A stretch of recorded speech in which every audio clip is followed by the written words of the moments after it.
So as I promised, here is one more longish letter which somebody has written to me. I think it's a woman.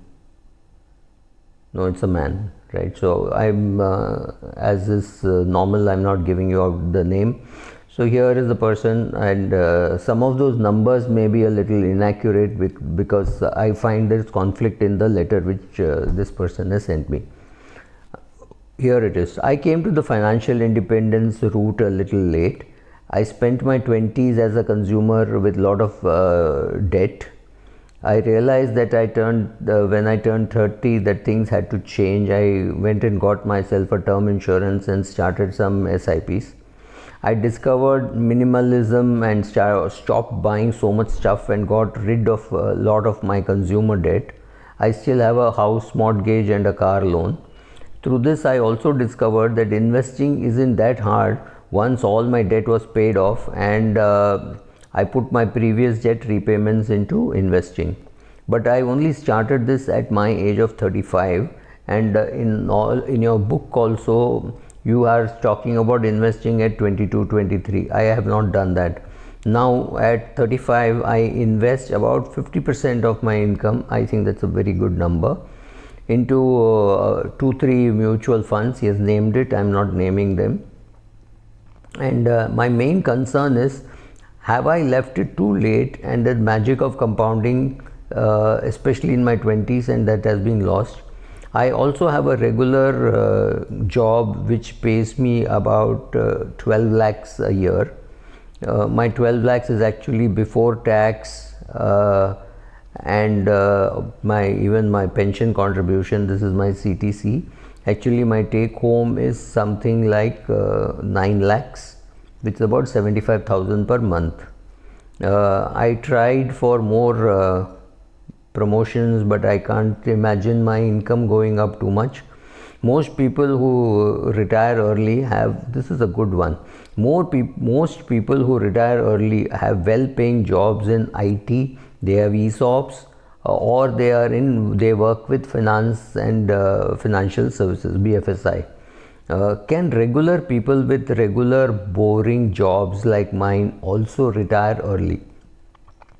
I took a lot of time to read this query because it's a very common query that people think that all this financial freedom and all is only for people earning 50 lakhs, 1 crore. And it is not meant for people earning say 10-12 lakhs a year CTC, which itself is high. But at 35, 10-12 lakhs doesn't look very high. Let us assume that even you're earning even less than that. So the question is, can you retire? Will you be in a position to retire, and will you be able to retire early? Largely what happens is, you are a creature of habit, right? So you earn an X amount, you save some amount, or you invest some amount, and you spend the balance. The question is, how much do you need to invest to have enough money to be able to retire? So let us look at some numbers which may or may not be completely correct. Let us say you are estimating he's only 35 years of age, so you have to make some assumptions about expenses, etc. So let us assume that by the time this person is 60, which means he has got another 25 years to go, his monthly expenses for him and his wife, I'm assuming the children have gone away, he will need about 12 to 13 lakhs a year for his living expenses. I'm estimating it very conservatively. So assuming he needs about 13 lakhs of cash per year to live, multiply that by 30, he will need approximately 4 crores for his retirement. 4 crores looks very big, but remember, this amount he does not need today, he needs it after 25 years. He's got another 25 years of compounding that his money is going to do. He's already got 3-4 years out of that, and now another 25 more years to go.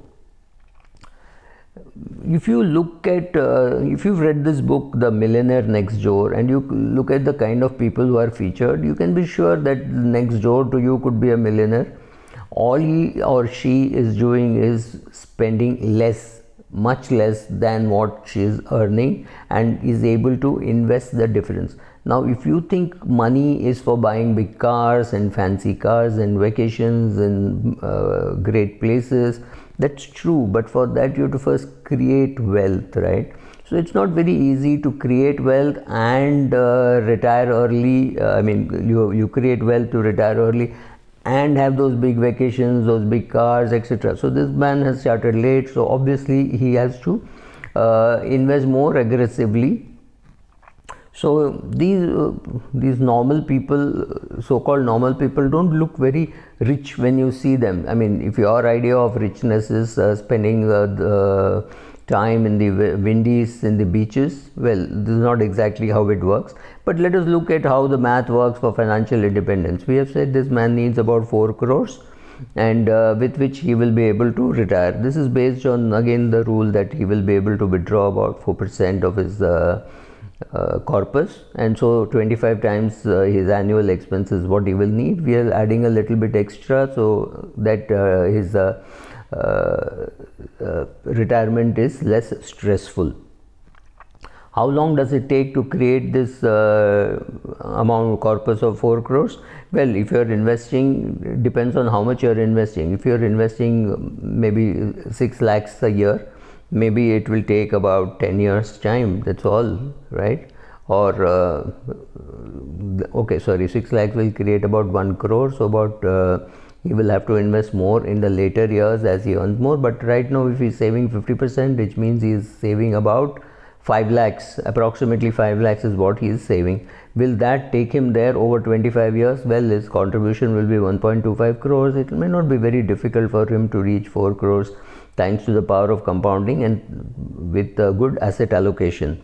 So yes, and everybody is not even earning 10 lakhs. So what do? Largely you cut down your expenses if you want an early retirement. It is very difficult to have a very high standard of living, whatever it means, whatever high means. I mean, for somebody at this level, even having 1 coffee a day in a hotel can be very, very expensive and absolutely stupid, because it sets him back by about 200 rupees a day. That is about 6,000 rupees, and 6,000 rupees invested would work like magic, right? So whether it is eating out or the clothes that you choose or the vacations that you choose, all this will impact your early retirement, right? So if you earn, let's say you earn 10 lakhs and you spend 4 lakhs, which means you can save 6 lakhs, right? Let us assume that you earn 9 lakhs but you spend only 3 lakhs, you can still save 6 lakhs. So the question is not about how much you are earning, the question is how well are you living within your means, right? And here it's just a play on words. Well within your means means you live far more frugally, you invest a lot more, and that will help you retire early, right? The other thing, of course, you can do is do a side gig and earn extra money and make sure that all that gets invested. So whatever you do, whatever is your choice, but the following things you cannot escape. Earn well, because if you don't earn well, you cannot really invest well. So earn well. Learn a lot about investing. Investing is far more difficult and complicated than saving. Saving is very easy. All you need to do is whenever you see money in your bank account, go and make a fixed deposit, right? It is all traced to one PAN number, so you will get all the consolidated details as soon as you want. So there is absolutely no problem in learning about saving. Investing, on the other hand, is a little more complicated and difficult, so you will have to take the trouble to learn. So earn well, invest well, and it is fairly obvious that you will create the corpus. And but remember one thing, don't cut down your expenses to zero. You will need to live, right? Don't make the journey so difficult and so impossible that your family starts loathing you for that. That should not happen. So live well, but also live well within your means, right? By this, small changes that you make will also add up. I made a separate video on small change in habits based on James Clear's book, right? So at some point you realize that saving more is not going to happen, or it may look very foolish. So learn about investing, because investing is going to help you much better, right? So these small changes Will this person be able to reach a figure of 4 crores? I do think he can. And thanks for asking, and here is my reply. Thank you.